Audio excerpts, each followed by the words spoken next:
hear me? I can hear you. Can you hear me? Great. Let's do it.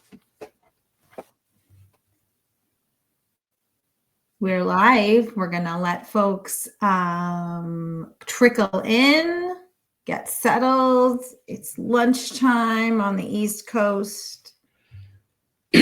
Grab your food, grab your drinks. Nice sunny day on the East Coast. It is indeed. Turned out gorgeous. It is. A couple minutes and we'll get started.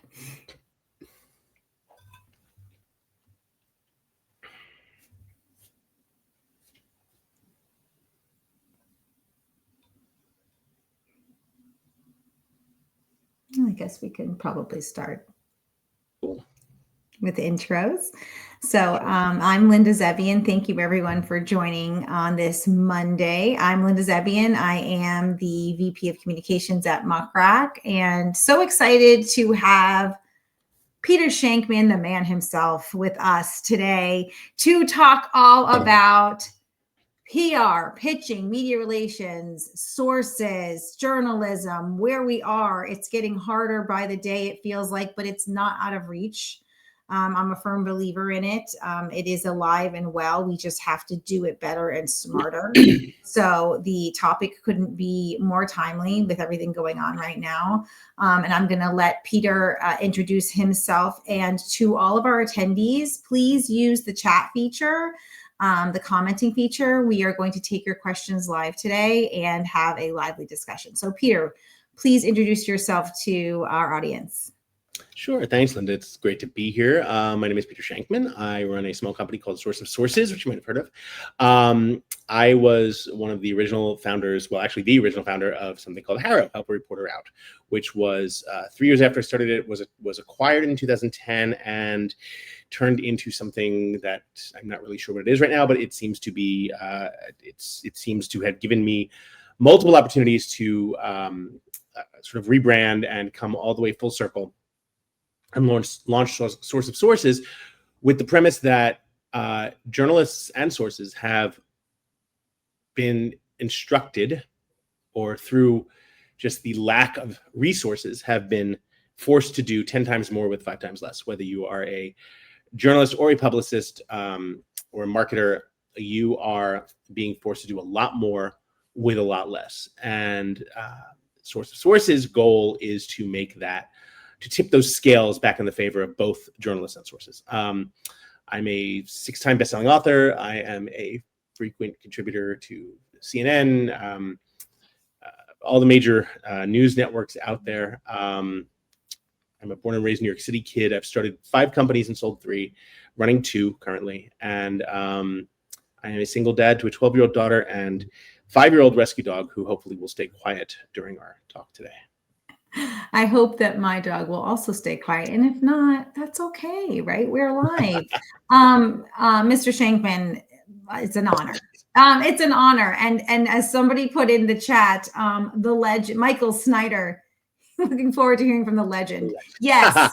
He's like, oh, I just started a small company a few years ago. No big deal. I'm looking forward to it too. So thank you all for joining, and please keep the conversation going in the chat. I'm excited. So we are here to talk about understanding the mind of a journalist. Peter has literally seen millions of requests for sources. He's seen all the pitches. He's worked in the media, with journalists, with PR folks forever. So I really want to start out by saying, or asking really, journalists are overwhelmed, right? Yeah. What would you say is the fastest way or the best way for a PR pro to start to build credibility in this sort of untrusting, I don't know you, you don't know me, we're all behind a screen era? Let's start there.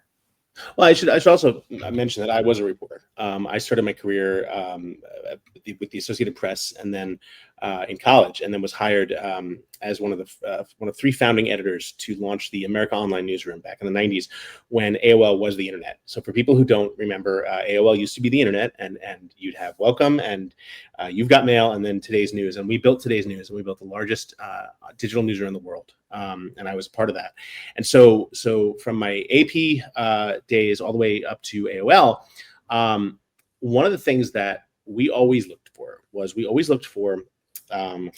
from a journalist standpoint, we looked for people who came across trustworthy and who could back up whatever they were saying with immediate questions. And I'll give you sort of the best example, or immediate answers to our questions. The best example of that,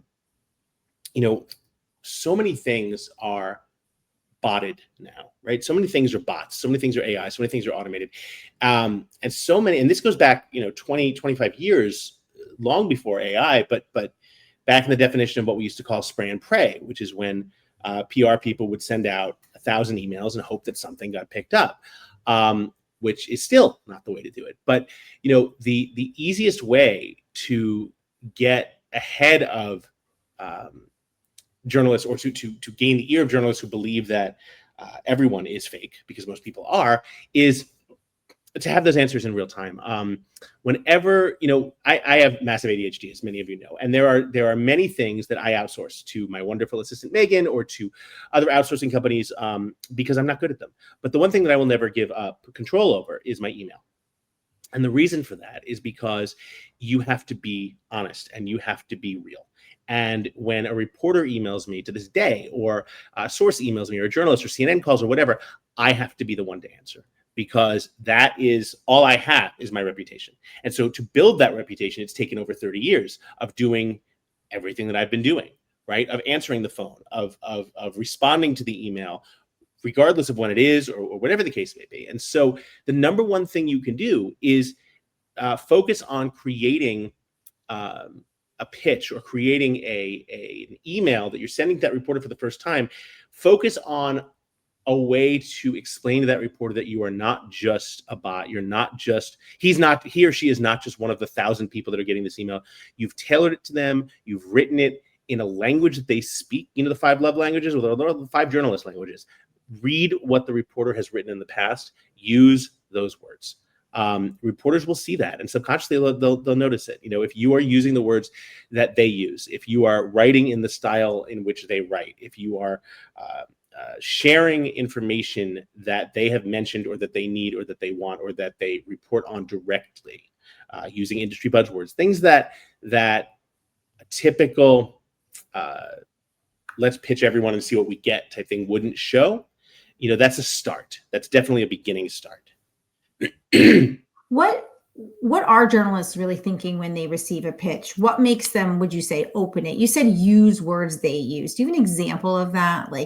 You said use industry buzzwords, but we don't want to over-index on that. We don't want to oversaturate. No, definitely not. So how, show me, tell me what you mean by that.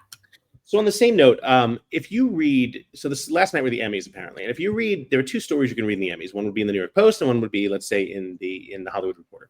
And the New York Post is going to write for people. It's going to write for, New York Post is a bad example. Let's look at the Daily News. Daily News is going to write for about a 5th grade reading level, and they're going to write in a way that the average commuter on the subway can understand. They're going to say, here's who won, here's who got this or that, here's who won this award, who's went to this party. Hollywood Reporter is going to cover those same things, but they're also going to talk about the amount of action that movie got on the street, or the amount of who's currently repped by, and then they're going to list 3 different acronyms, all for 3 different agencies, right? And that is because they are expecting that the people reading their publication are industry insiders, and they are aware of. So you're not using buzzwords so much as you are using terms that are more familiar to a specific industry that you wouldn't see in the Daily News or something like that. And so it's simply a question of, again, understanding, if you get a new client, before you ever pitch, I hope you're spending a week, 2 weeks, 3 weeks, reading everything that's ever been written about that client and about that industry. Who are those clients' biggest competitors? What are they doing? The amount of data that is literally at our fingertips right now, more so than ever before, right? We have these devices that can tell us everything that's ever happened in the history of the world, yet we primarily use it to argue with people on the internet and look at cats. So, if we actually start using these things for what they're worth and doing the homework necessary and reaching out and doing that research, I would much rather my employees spend 6 hours doing research and 30 minutes pitching than vice versa. Do you have any tips about research and how to do it efficiently? Yeah, I mean, back again, and it was funny. I was talking to I have a trainer who's working me out this morning. He's very young, and I was wearing a shirt that was a reference to the movie War Games, and he goes, oh, was that with? It was with the Ferris Bueller guy. I'm like, yes, it was with Matthew Broderick. He goes, yeah, it came out in the 1900s. I'm like, I'm disgusted by you. It came out in the 1900s. If he wasn't stronger than me, I would have heard it. But the people don't remember the concept of going to microfiche, right, and microfilm to read articles in the library by journalists who had written stuff 20, 30 years ago. I had an internship at the New York Daily News back in the summer of 93, 94, I think. And my job was, I worked in the library at the Daily News. My job was to cut up every single newspaper and file every single article in folders. If we were doing a story on a celebration of the movie Casablanca, I would go back to the original folder that had Casablanca clippings from when the movie premiered 50 years ago. And it was fascinating, right? And it was all print, and every day before I left, I'd have to wash my hands for 10 minutes to get all the ink off. But that's how we looked stuff up. And so today, it is so much easier to do your homework simply by, logging online. There are so many, remember it was LexisNexis for a while, right? And that turned into databases and things like that. So the simple act of typing in a reporter's, learn to use Google more than just search, right? Learn to use any of the AI programs that you prefer. Turn off AI on Google and just search on the reporter's name plus stories plus 3 years YR. So you're looking for stories like more older than 3 years. Where did the journalists come from? Where did the journalists start? Where was the journalist before they are where they are now?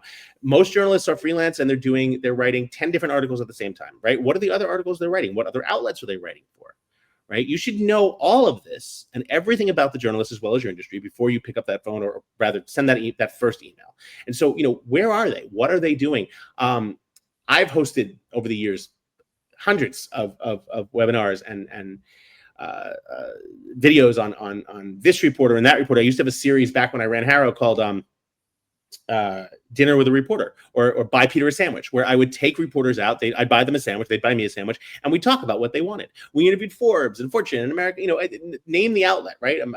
American Forestry, all these random, but New York Times, everyone, and they're still up there. I'm sure they're still on YouTube or somewhere where you can just read for these journalists who are still working today. Where'd they start, right? Is there a connection there, right? Did they go to your university, right? 5 seconds on LinkedIn will tell you where the journalist went to school. If you happen to go to the same school, hey, here's a pitch from a fellow Boston University, whatever. You're looking for ways to stand out in a crowd of people. And unfortunately, it's not just going to be how good you are, because how good you are has to come next.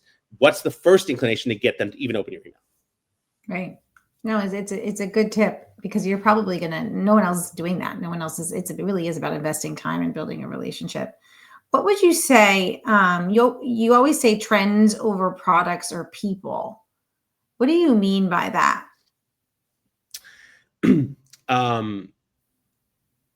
If you can give a reporter an industry trend, something that you've seen happening in your industry, right? So a great example of that, I'm trying to think of a really good example.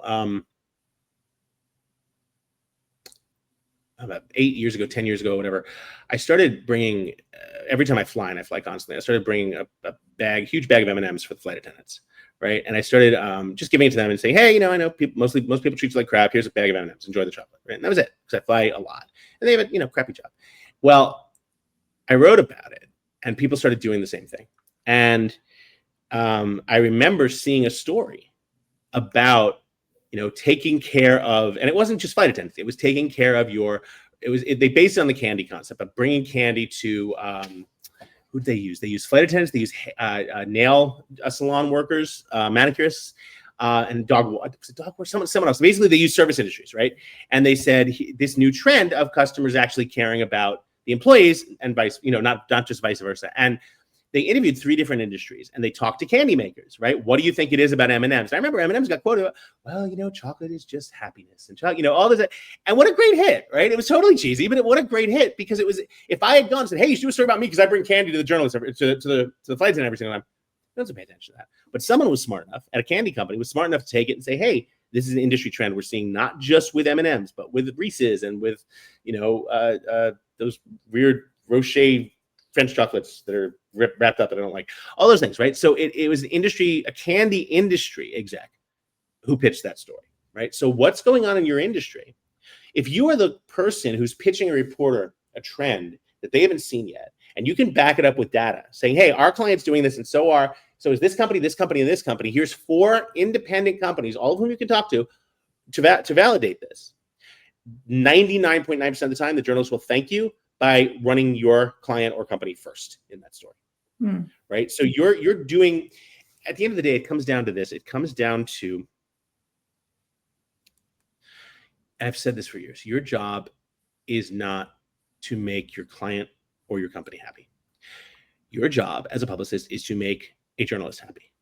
By default, that will make the client or the company happy. And it, without fail, every single time. If you can create something that makes the journalist's job easier, again, considering how much more they have to do with how many less resources they have, if you can, every day you should be going in, how can I make your job easier, right? The best pitches are the ones that in literally 3 paragraphs tell who you are, why this is useful, and how to contact you, right? If you can do that, and I've given clinics on SOS pitches all the time. If your SOS pitch literally should read, hi, my name is so-and-so. I work for company XYZ, or I work for a PR firm. Our client is this. They do this. Per your request of looking for companies or people that do this, this is what they do. I can give you the CEO anytime who would be happy to talk about this and how it affects that. You can reach me here. I have direct ear to the CEO. I can get you back to him in 15 minutes. Reach out anytime. Thank you so much. Have a great day. That's it. Literally. We have the average attention span for a consumer is under 3 seconds. Journalists, I would bet, are even less than that, because how many emails do you think they get a day, right? Yeah. And so the simple answer, I know a lot of journalists who turn on preview mode on their emails, on their inboxes, so they don't even have to open the email. In the first line or 90 characters, 150 characters of what they're reading in the preview mode, they know whether they're going to delete or open that email. So it comes down to being able to give them what they want immediately, as fast as they can get it, being good on the return. If you're good in your first email, that will get you in the door. If you're good on the follow-up, that'll get you back. Yeah. Right? That's huge. Yeah. Let's talk about follow-ups. What is your gold standard for a follow-up? What just meant by follow-up was the premise that if they do email you back and say, hey, okay, great, can we get in CEO? The answer is not, yeah, well, he's traveling today, right? You're not getting a call back. The answer is sure, immediately. But in terms of follow-up, if you don't hear from a journalist, from an SOS query, if you're not hearing from a journalist within, I'd say 3 days, they have probably found someone else, right? And it's not that they don't want to use you. It's just that when the SOS goes out, it's going out to about 40,000 people. And the majority of them, about 95% and higher of them, are actual publicists slash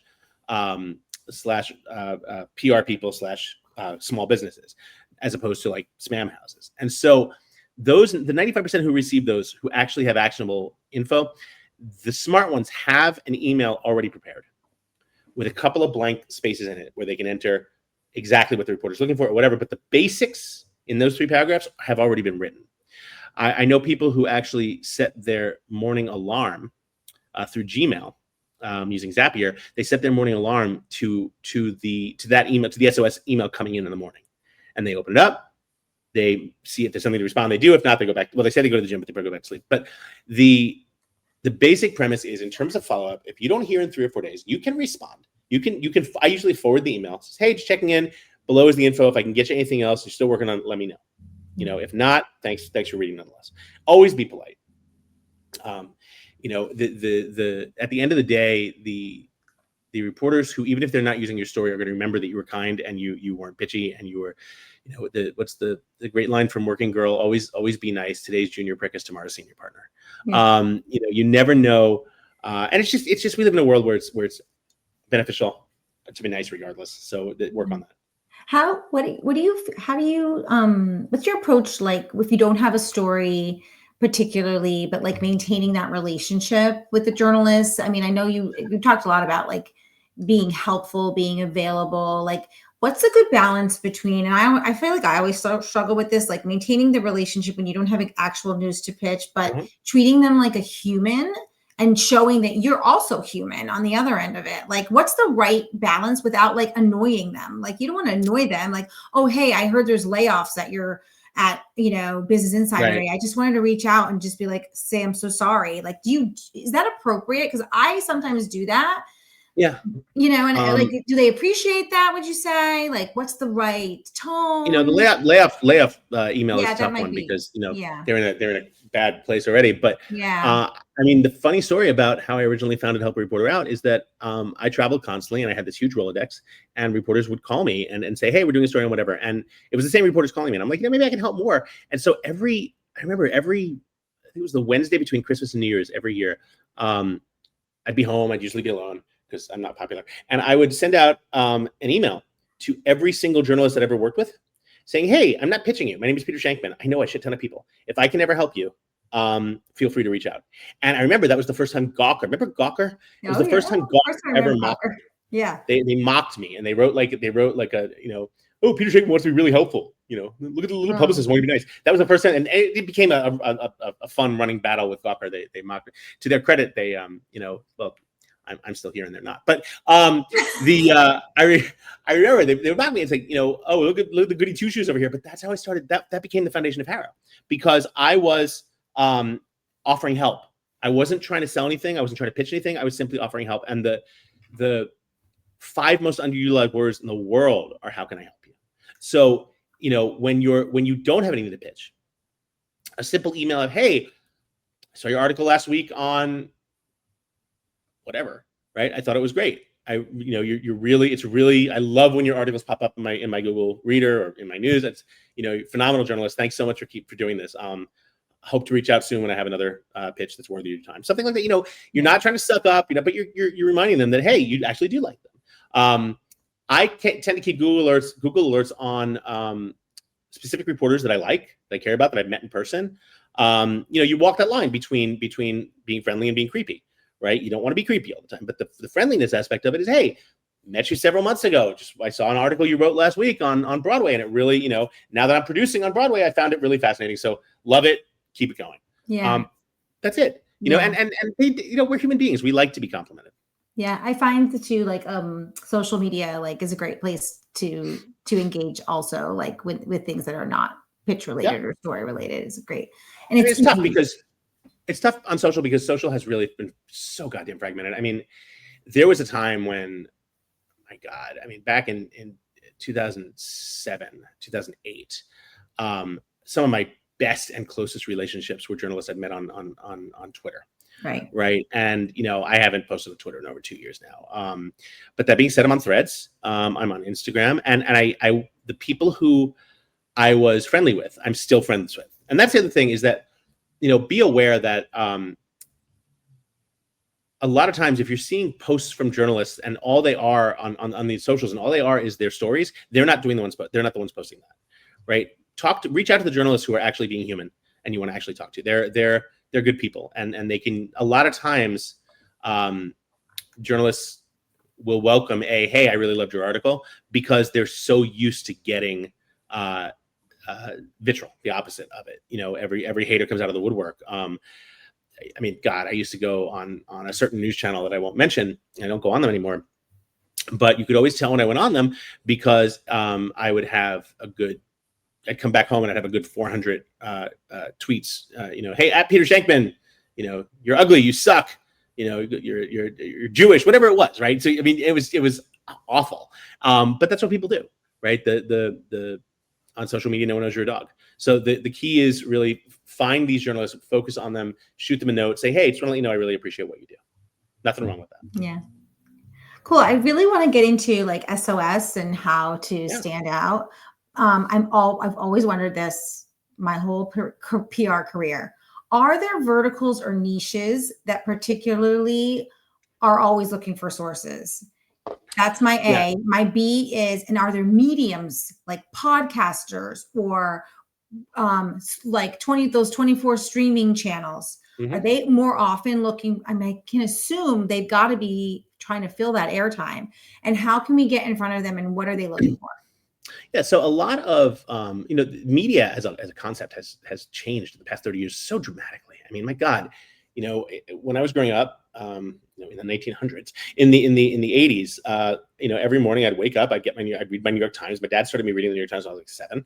I'd read it, and then when I would take the subway to school in Manhattan, when I got off the subway at 72nd Street, there was a newsstand that sold New York Newsday, and I read New York Newsday every day for the comics and for the sports and for the stories. And the concept of someone buying a newspaper at the newsstand today is just so rare. We get our news in fragments right now, and a lot of that is news outlets that didn't exist 20 years ago or 15 years ago or 10 years ago. They all have to fill content. They're all trying to find a way to fill. I mean, I run one of the top podcasts on neurodiversity called Faster Than Normal, and every week I have a podcast to deliver. Right? Whether I have a guest or not, I damn well better find one. So, it's always about figuring out ways to create content. One of the companies that one of the media outlets that use SOS the most is called Go Banking Rates. And they are a website that is constantly monitoring business stories, banking information, and doing stuff a lot for consumers, like where's the best credit card to get? What are the best interest rates? At what bank has the best this or that?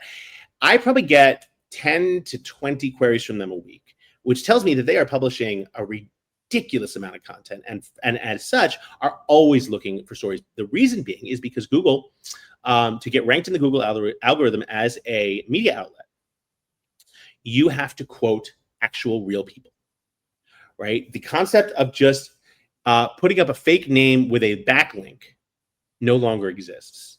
It doesn't help your company at all. And so it's really fascinating because we're the only source repository out there that actually bans entire countries that are known for just creating spam houses, right? There are some companies out there, like virtual assistant companies and things like that overseas, that their only job, is to read every single query that comes out and respond, whether it's on topic or not, hoping that they'll get a backlink for their client. Well, the backlinks don't work as well anymore. And so I took the step a year ago of starting to ban entire countries. So if you're, chances are if you're pitching, the New York Post from Pakistan, you're not real. Right. And so we've dropped the spam by about 90%. But the fascinating thing about that is that it really has to come down to real people who can be checked and who Google can check against the algorithm and say, yes, this person does exist. They have more than just a fake LinkedIn page. That's their Threads account. That's their Instagram, whatever. They're a real person with a real company. That'll count towards Google analytics for their company to be rated or raised in the search engine. So someone like Go Banking Rates is going to need 20, 30 queries, 20, 30 sources a week to write their articles. And because of that, people say, oh, what's Go Banking Rates? That's not the Wall Street Journal. That's not the New York Times. Doesn't matter. It's still very important and really great to get quoted in there because they're listing you, they're linking you.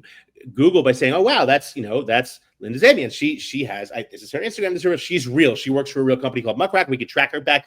That gives you a higher rating, right? So every outlet, and we verify all the outlets in SOS. You're not going to spend an hour crafting a pitch to a fake outlet from us. So every outlet that pitches us actually has a score and has is actual media, and they have to find real people as well. So using SOS or using, pitching your story to them, it doesn't have to be the New York Times every single time, right? It doesn't have to be the AP every single time, although we do have AP, New York Times, Wall Street Journal, they're in us almost daily. But, you'd be amazed what kind of coverage and SEO value and things like that you'll get from a site like Go Banking Rates or a site like care.com or, Greenlight is a website that caters to kids. My daughter has a Greenlight card, right? It's a credit card and I could fund it every week so she can get her Starbucks strawberry acai, no fruit, whatever the crap-tastic stuff she gets. We have it too for our kids. Yeah, I know it. Yeah. Drink water, but anyway. But here's the thing, that Greenlight website is an incredibly powerful blog that teaches parents all about money management for their kids and what they could do. This, that.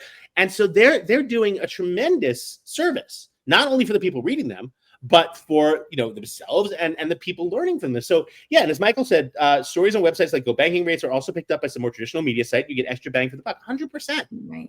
I want to add too, not just in traditional search, but in generative search as well. Yep. I mean, our recent research found just back in July that, gosh, almost 30% of results coming up in AI generated search is earned media. And Yep. they definitely are ranking niche sites higher. And if the query is a more recent query, like what is the latest, or, tell me a recent, or what's going on with, that number skyrockets. And so, the LLMs are definitely pulling through expert quotes. They don't want to go, pull from content farms either. They want expert quotes. They want, all the stuff that we've been doing for, forever in comms and PR is validated through the LLMs as well. So, and look, there's still, it doesn't matter whether it's Go Banking Rates or whether it's New York Times or whatever, there's still value in, as long as it's not a farm generated, like a press release or whatever, as long as it's getting out there, there is value in every press hit that you get. And, even the and I say this because it's September and we're starting to see a ton of holiday gift guides, right, are starting to present themselves. And they're coming through, I'm getting probably 2 gift guides a day now, or 2 gift guide queries a day. And by mid-October, it'll be like, 5, 6, 7, 10. But yeah, getting your product in a gift guide is evergreen as well, right? Because that's going to stay up there, and there'll usually be a photo, and there'll usually be a link back. Never underestimate the blogs who are making a lot of their money through Amazon referrals, right? If you're selling on Amazon, if your product's selling on Amazon, and they can, get that Amazon affiliate fee, they're going to promote you. So yeah. Yeah. We found in our study, again, that corporate websites and blogs, huge in terms of resourcing on the LLMs as well. So let's talk about gift guides. Gift guides were always such a thing when I worked in agency life. And I still think they are. People are looking for guides on how to buy and purchase for their loved ones. What have you've been in this for so long, I feel like you might know the secret sauce. How do you pitch a gift guide? So the key to pitching a gift guide is twofold. First is identifying the guide that works best for you, and especially there's so many of them now with verticals and this and that. Everyone wants to be on the Today Show and the Early Show and Good Morning America's, here's the top 10 things teens you're going to watch. Sure, everyone wants that, right? But because everyone wants that, not everyone's going to get on that. It's always good to shoot for the stars, no question about it. But I would also look at specific niche markets online. There are mommy bloggers really started this back in like 2007, 2008. I remember I once compared the mommy blogging, and I want to go on record. I'm talking about something I did probably almost 20 years ago, or 15 years ago. So please, I'm not saying it now, so don't come after me. But I once called the mommy bloggers the Borg from Star Trek, because the premise that they spoke back in the day with a very hive mind. And if you were liked by one mommy blogger, you were liked by all the mommy bloggers, right? And it was funny because I wound up having to go and be on a panel with a bunch of mommy bloggers. So I was like, and we have Peter Shankman, who apparently thinks we only have one brain. I'm like, that's not how Star Trek works, And so we wound up making up, and we're all friends now. But the premise is that Hannibal Lecter in Silence of the Lambs said it best. He said, "We covet what we know." Right? So how do you find what you know? How does a mommy blogger or a daddy blogger, right, or a neurodiversity blogger, whoever, find what they know? They look around and they see stuff that has already been posted. They look about what they want to cover, and they go after it. So, look at the different there are so many dad blogs out there. And as a single dad of a 12-year-old, I read a lot of them because I want to learn, what my daughter's going to like before she likes it. I knew about Labubu's a year ago. So it's those things where, what do you need to, if you can give someone a dad blog, say, hey, I'm sending you something that I think should be pretty popular. And they're going to be selling on Amazon. They're going to be selling on whatever site. You can do an affiliate code, whatever. You might like this, and you're giving them that information that might not exist in other places. That could be a great way to get into gift guides as a start, and then you start blowing up from there. I remember when Jessa was 3, I'd be like 2016 or 17. Hatchimals were the latest thing. It was this egg thing, and you turned it on, the egg would break, and then so I wound up getting 4 of them. I had a friend of mine who worked in London where they weren't as crazy as they were here. It sent me 4 of them, and I put one on my newsletter. And I said, hey guys, I have 3. I'm going to sell 2. I'm going to give one to my daughter, and I'm going to give one away. And it was to this day still one of the highest opening newsletters, personal newsletters I've ever had in my life. Right? People covet things they can't always get. So look to those gift guides. Look to the ones about, there's a gift guide for every single industry. And I'm starting to see them come in. There's gift guides for men who work in offices, women who work in offices. There's gift guides for lower management, upper management. There's gift guides for just the CEO set, right? There's gift guides for golfers, everything. But hurry up, because they're happening now. Yeah, they're definitely starting. I'm definitely starting to see them now. So start reaching out to those gift guides immediately, because they'll wrap those things. I mean, online will take a little longer. They'll wrap around November, but print is probably closed already, if not immediately closing soon. So yeah, work on online and TV as well. Yeah, TV. Okay, so we're a little over, but it's so engaging. So, and we do still have a lot of folks here. So what I'm going to do is I'm going to take the rest of my questions that I thought of, and we're going to do a lightning round. Okay. Let's do it. Okay. What is one skill PR pros should drop in 2026? Wow, that's a great question. The one skill that I don't necessarily think is that relevant anymore. If you're using AI to write your pitches, stop doing that. If you're using AI you can use AI to improve your pitches. But here's the thing. If you're not a good writer, AI is not going to make you a better writer. If you're a good writer, AI can make you a better writer. But AI is not going to save you if you don't know the basics. I had a journalism professor at Boston University. His words were, be brilliant at the basics. And I live by that to this day. I so second that. Please, y'all, hone your writing skills. And if you have somebody working under you and you can smell the AI, just tell them to do it again as many times. My take is within a year, Gmail will have an AI tracker on the side of the email that will tell you how much of the email was written by AI. I hope they do. I mean, I don't know. I don't know if that's going to be a good thing or a bad. I mean, I think it's a good thing for some and a bad thing for some. I don't know. I don't know what angle they're going to be going for. The flip side of that is also, as you're doing your own homework and you're doing your research, again, be brilliant at the basics. My all-time favorite email I ever got, hands down, probably it's going on 10 years now. I got it 10 years ago, was Dear Peter. It was 2 weeks before Mother's Day, and it said, Dear Peter, we know that working moms like you have it hard.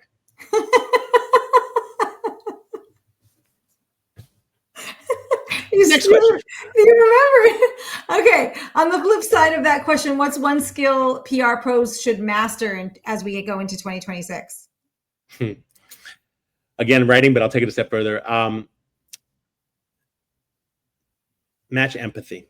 Understand that journalists, chances are, anytime you pitch a journalist, they have received some sort of news that is depressing, right? I guarantee you they're covering some story out there that's going to depress the hell out of them. They've discovered that, they have to write 8 more articles and they're only getting paid for 2. Whatever it is, journalism is still an incredibly noble profession, but it is a bitch. And it is not, even from when I got into it in the 90s, it has radically shifted so negatively on the journalists. And I respect the hell out of any journalist who's still in the industry and making it work. Be kind. Kindness goes so far, right? It's great to pitch the journalist and just take a half a second saying, by the way, how are you? What are you working on and how can I help you? Again, go back to those 5 words. How can I help you? Don't be a machine who's just doing your job. We are public relations. We're relating to people. Relate to people. What medium would you say has the most promise in the next 18 to 24 months? Broadcast, podcasts, Substacks. I think we're seeing more and more people starting their own blogs, or their own email newsletters, like Substack, like Beehive, things like that. The written word is never going to go away. I think that podcasts are still very popular, but I would, if I had to focus on one, I would look at the continuation of the written word in all of its forms. I said back in 2007, people saying, "Oh, email's dead. It's going to be apps." I'm like, you're never going to replace email. And to this day, we still haven't replaced email. And I still believe that. The open rates on SOS are border around 80%, 70%, 80%. And the reason for that is because when you give people quality content that they want, they will continue to come back and read it. What's the smartest pitch you've ever seen?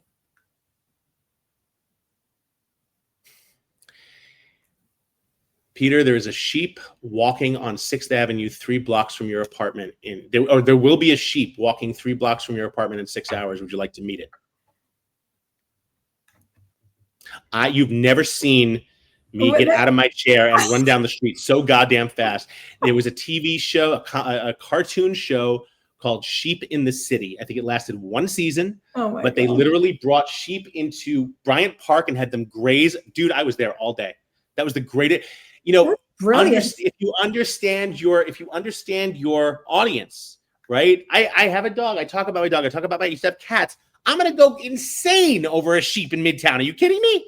It was brilliant. Well, I'm sure there were other journalists there too. Absolutely. It's like a dozen of them. Like, oh, the sheep, he's so cute. Totally. So cute. Where do you see the biggest opportunities for PR pros to add value to journalists? I think it goes back to what we touched on in the very beginning, which is the concept of trust. So, again, the amount of fraud and the amount of incorrect and outdated and just flat out false information that is out there and being spread like gospel is higher than I ever conceivably imagined it being. And I guarantee you that Cronkite is rolling over in his grave. He would come back alive just to die again. I mean, it's horrible. If you can become a trusted source to a journalist with real information that you can back up, right? And if they call you and say, "Hey, can you tell me more?" Yes, I can. 1, 2, 3, 4, 5. Give them facts. Give them real information.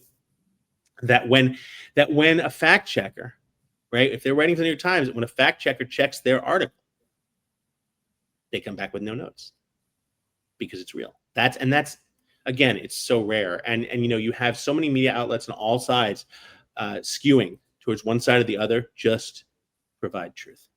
Provide truth, and you become a trusted source for journalists. They will call you every single time. It's true. It really is true. Last question. You've built and sold companies. What do PR pros need to learn from an entrepreneur like you?